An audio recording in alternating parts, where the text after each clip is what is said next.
The air was thick with the smell of barbecue, that unmistakable blend of sizzling meat and smoky charcoal drifting through the neighborhood. It was the kind of scent that made my mouth water and my stomach rumble, promising a feast to come. I watched the grill hiss and pop, sending up little clouds of smoke that curled lazily into the summer sky. Laughter echoed across our yard, bright and carefree. Dad stood at the grill, expertly flipping burgers with a practiced hand, his face glowing with pride. Mom moved around the picnic table, laying out plates, napkins, and a big bowl of her famous potato salad, making sure everything looked just right for our little celebration. I felt lucky to be surrounded by them. My little sister Lily darted across the grass, her giggles trailing behind her as she chased Buster, our energetic golden retriever. I watched them, smiling as Buster barked and wagged his tail, loving every second of the attention. Their joy was infectious, and I felt a warm happiness settle over me. My friends Jake and Maya had come over too. I joined them as we huddled together, whispering and grinning, already plotting out the evening's fireworks show. Our excitement was contagious, and soon we were all talking about which fireworks would light up the sky first. This year, Dad had really gone all out. He'd splurged on the good stuff, rockets that promised to whistle and crackle, fountains that would spray colors high into the air, and those big booming ones that made your chest vibrate when they exploded. I stared at the table covered in bright, shiny packages, each one more exciting than the last. We spent the afternoon playing tag, my feet pounding the soft grass as I darted between lawn chairs and picnic blankets. When I got tired, I collapsed in the shade, biting into thick slices of juicy watermelon, the sweet juice running down my chin. The sun was warm on my back, and the whole world felt golden and endless. As the sun began to set, the sky transformed into a canvas of orange and pink, streaked with hints of purple.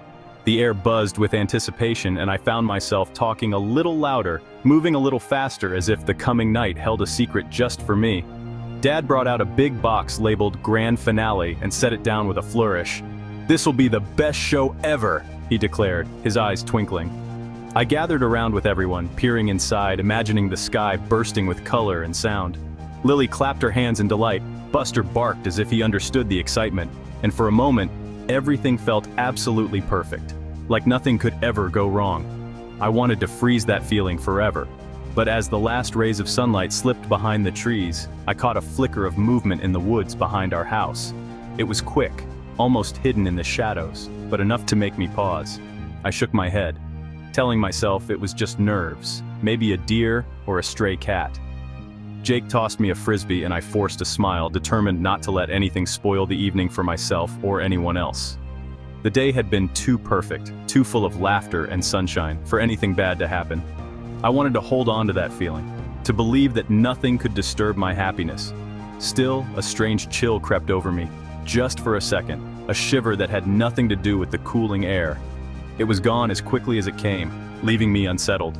I tried to ignore it, pushing the feeling aside as the first stars began to appear overhead, determined to enjoy every last moment of my perfect 4th of July.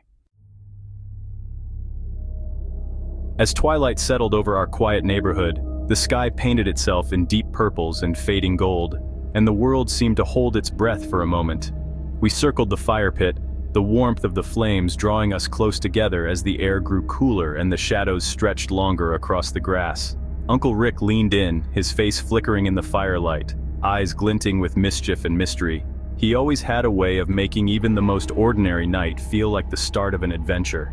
"You know why we set off fireworks?" he whispered, his voice low and dramatic. "To keep him away. The firework watcher. Not everyone knows about him, but every year he comes back." Uncle Rick spun a tale of a man who once loved fireworks more than anything, but one fateful night, a terrible accident changed everything.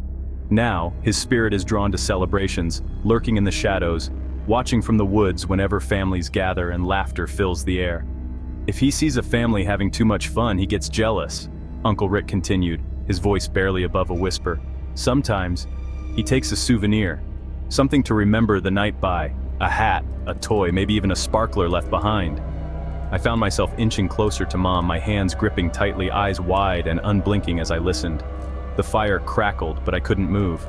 Dad laughed it off, shaking his head and ruffling my hair, but the story stuck with me.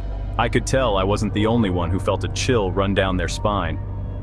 I kept glancing at the tree line, the woods suddenly menacing and alive with secrets.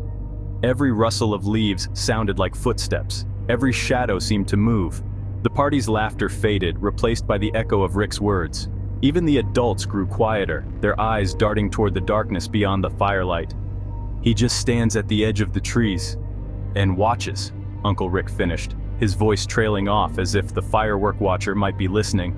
I tried to shake it off, telling myself it was just another one of Uncle Rick's stories, meant to spook us for fun. But as I stared into the dancing flames, my mind kept wandering back to the woods, wondering if something really was out there, hidden just beyond the reach of the light. What if it wasn't just a story? What if the firework watcher was real, waiting for the perfect moment to step out from the shadows?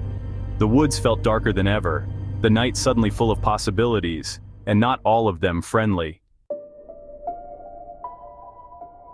Dad called us outside for fireworks, and I followed, heart pounding with excitement.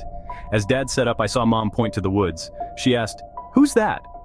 I looked where she pointed and spotted a tall, thin figure standing just inside the trees, perfectly still. Dad said, "Probably Mr. Henderson," but I knew it didn't look like any neighbor I'd ever seen. The figure just watched us. I grabbed Jake's arm and whispered, "Do you see that?" He nodded, his face pale. Dad lit the first rocket. Red sparks lit up the yard, but the figure didn't move an inch. In the next flash, I saw its head tilt, almost as if it was curious about us. My stomach dropped. This wasn't a neighbor. This was the firework watcher from the stories I'd heard.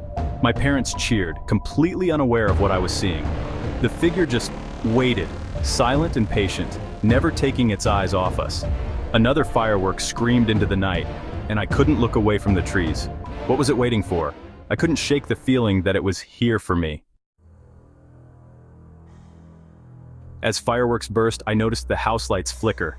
Mom called it a power surge, but I could hear the tremble in her voice. I heard whispers drifting from the woods, growing louder with every explosion. Jake caught my eye. He heard them too, his eyes wide with fear, just like mine. Suddenly, Lily ran to Mom, sobbing. "I can't find Buster!" she cried, her voice cutting through the noise. I grabbed a flashlight and searched everywhere with my family, calling for Buster, but there was no sign of him. The party's joy vanished for me, replaced by a cold fear settling in my chest. I looked back at the woods. The figure I'd seen earlier was gone, but I could still feel its presence. The whispers seemed closer now, as if they'd followed me inside the house. Heart pounding, I crept to the back door. The lights flickered and shadows danced along the walls. Inside, the whispers grew clearer, a child's voice humming a twisted tune that made my skin crawl. Every hair on my arm stood up. I knew then something was in our house, and Buster was still missing. I stepped inside, trying to convince myself the humming was just in my head. The house was shrouded in darkness, the only light coming from the fireworks outside. I went straight to Lily's room. No one there, just the mirror on her closet door. Suddenly, a burst of light from outside revealed a tall, thin figure standing behind me in the mirror. Its arms were impossibly long, its face pale and blank, with deep, empty holes where eyes should be. I stood frozen, unable to scream. Another firework exploded. Still, the figure remained, the firework watcher. I spun around, nothing was there. My scream finally escaped as I ran out of the house. "It's in the house!" I shouted. My parents just stared at me, bewildered.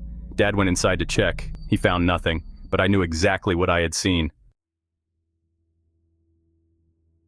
Dad tried to calm me, his arms wrapped tightly around my shoulders, but fear gripped me, settling over my thoughts like a heavy, suffocating blanket. The night air was thick with tension, and every distant firework crackle made me flinch. Shadows danced across our lawn, and suddenly my world felt unfamiliar, as if something terrible was lurking just out of sight. Suddenly, Mom gasped, her voice trembling with panic. "Where's Lily?" Her words sliced through the night, sharper than any fireworks bang. I froze, my heart pounding, as the realization hit me. Lily was gone.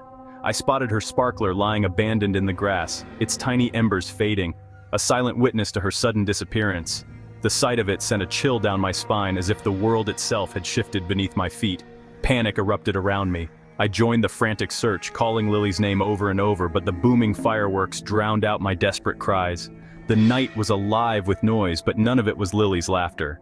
In a sudden flash of red, I caught a glimpse of her, Lily, standing at the edge of the woods, her small figure illuminated by the fireworks. She was completely still, as if rooted to the spot, staring into the darkness beyond the trees. Without thinking, I broke into a run, screaming her name as loud as I could, my voice raw with fear. The grass whipped at my legs, and every step felt like it took me further from safety, but I couldn't stop. In the next blinding flash, I saw him, the Watcher. He stood behind Lily, a shadowy figure with a hand reaching out, his presence sending a wave of cold terror through me. It felt as if time itself had stopped, and I was powerless to move. Suddenly, the sky went dark, swallowing the world in silence. Then, an eerie green light washed over everything, and in that unnatural glow, I watched as both Lily and the Watcher vanished, gone as if they'd never been there at all. Only a twisted, haunting version of America the Beautiful drifted on the wind, the melody warped and slow, echoing through the empty streets. It felt as if the night itself was mocking me. Mom's scream shattered the night, raw and desperate, a sound I'll never forget. Her pain echoed through the darkness, mingling with the distant fireworks, and I felt utterly helpless. The fireworks felt cruel now, each boom a painful reminder of what I'd lost. The colors in the sky seemed harsh and cold, painting my grief across the neighborhood for all to see. The woods were silent, except for that haunting melody. The trees stood like silent sentinels guarding their secrets. Lily was gone, swallowed by the darkness, and nothing in my world would ever be the same again.